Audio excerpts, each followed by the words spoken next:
It was a bitterly cold January night when Walter Miller, a 67-year-old retired mechanic living on the edge of Willow Creek, heard faint cries outside his old wooden cabin.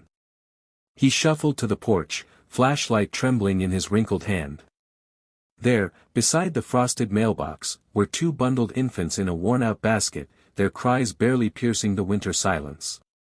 Walter's heart lurched.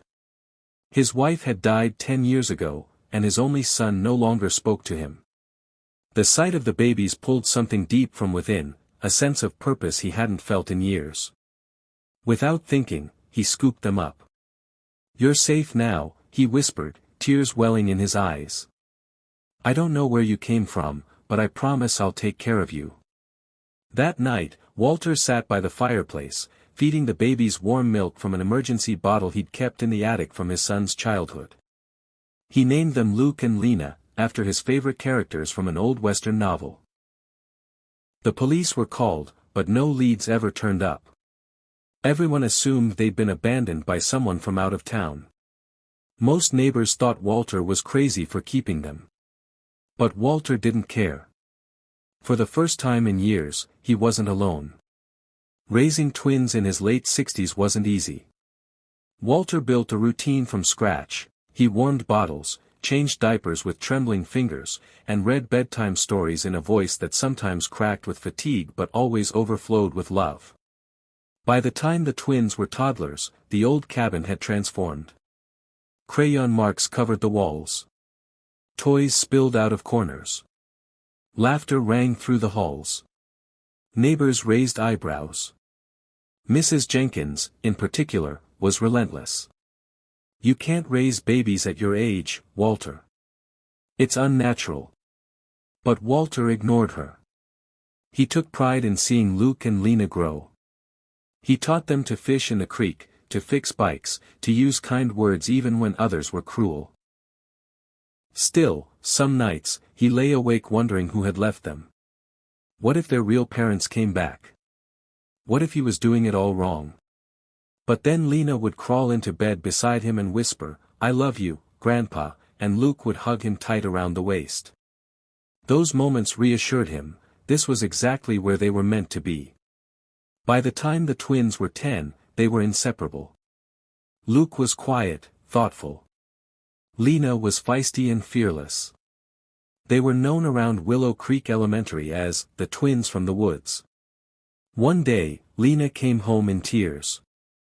"Mrs. Jenkins told her grandson that we're not real kids," she cried. "She said we were dumped by criminals." Walter's hands shook with rage. He marched down to the school the next morning and had a word with the principal. "These kids are mine in every way that matters," he said firmly. "And I won't let anyone tell them otherwise." The school promised to talk to the parents, but Mrs. Jenkins only doubled down. Rumors began to swirl about the twins' mysterious origin. Some parents began pulling their kids away from playdates. Walter stood tall through it all. He reminded the kids, people fear what they don't understand. But love? Love is stronger than blood. Luke and Lena believed him. And when Luke won the science fair and Lena sang at the town spring festival, even the most skeptical neighbors had to admit, Walter was doing something right. When Lena turned 13, she started asking harder questions. "Do you know who our real mom is?" she asked one evening, as Walter stirred soup on the stove. Walter hesitated. "I don't," he admitted. "I wish I did. But all I know is, you two were a gift. And I chose you." Luke didn't talk much about it, but Lena couldn't let it go. "Someone left us like trash," she said bitterly. "Didn't they love us?" Walter hugged her close. "I don't know why they left you. But I know you were never trash. You were angels."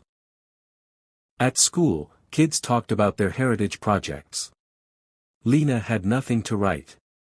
One kid joked that maybe she was an alien. It broke Walter's heart, watching her wrestle with something he couldn't fix. But he tried to give her strength. "Your story starts with survival. And what's stronger than that?" She smiled weakly. "I guess. But someday, I want to know who did it, and why. Walter nodded solemnly. He didn't know it yet, but that day would come sooner than any of them expected. When Lena broke her arm at 15, they rushed to the hospital. It was a simple fracture, but routine blood work raised questions. The nurse frowned at the screen. "Are you sure you're her legal guardian?" Walter stiffened. "Of course I am. There's something unusual about her blood markers. I think it would help to run a DNA test. Just to make sure there are no inherited conditions we should know about." Walter reluctantly agreed. The results came a week later. The doctor looked confused. "Walter, these kids, Luke and Lena, they're not related by blood. They're not twins." Walter's world spun. "But, they were in the same basket." "That may be. But someone put two unrelated babies together. Maybe to confuse things."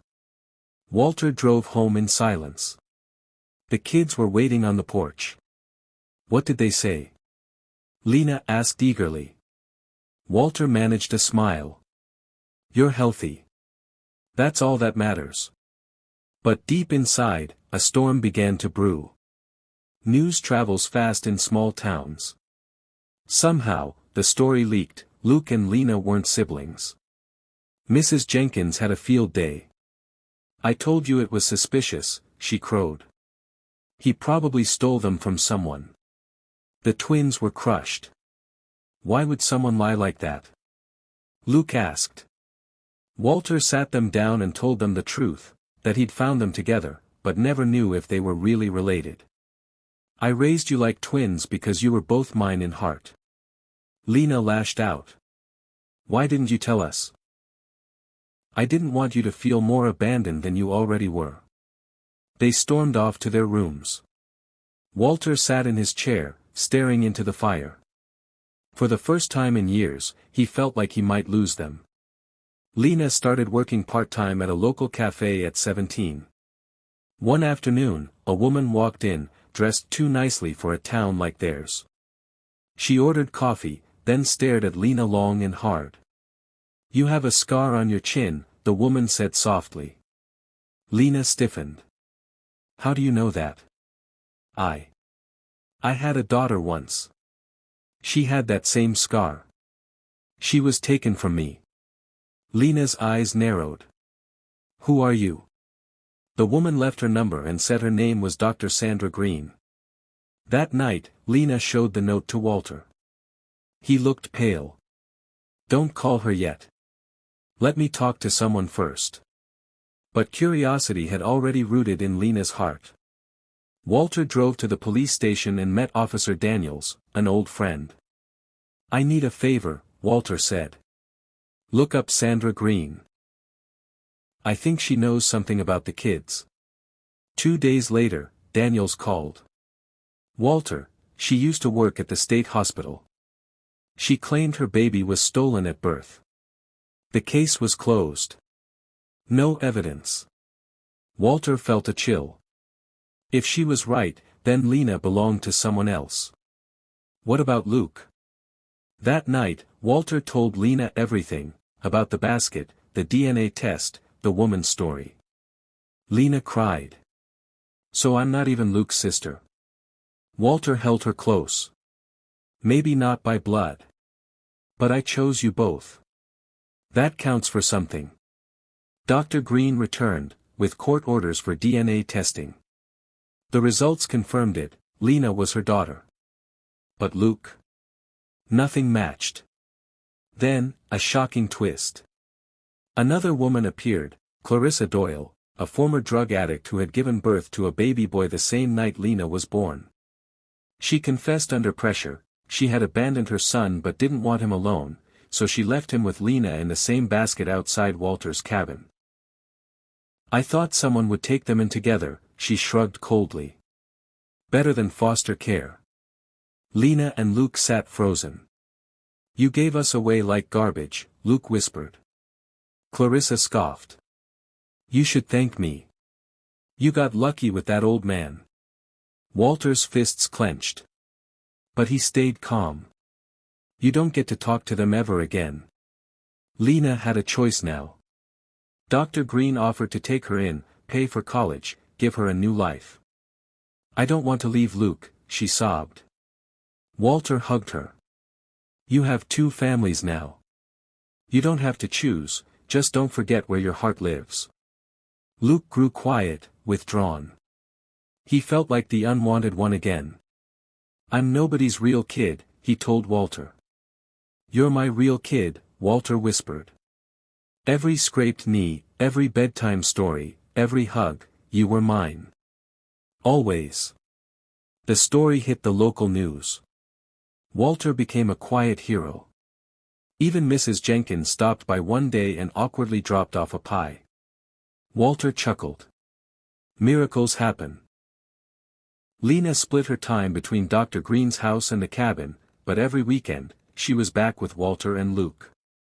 She helped Luke apply to art school, encouraged him to keep painting. Walter, older now, struggled with arthritis. The kids helped with chores, refusing to leave him behind. Love had found its way through secrets, shame, and scars, and had endured. On a bright June morning, Luke and Lena stood in caps and gowns. Walter sat front row, cane in hand, tears on his cheeks. As the valedictorian, Lena gave the final speech. We were born in darkness, abandoned, lost. But one man's love turned our lives into light. Walter Miller didn't share our blood, but he gave us everything. He is our father, and always will be. The crowd stood. Walter wept openly. After the ceremony, as the sun set over Willow Creek, Lena whispered, You didn't just save us. You raised us. And nothing will ever change that. Walter smiled. I may not live forever. But the love I gave you. That's forever.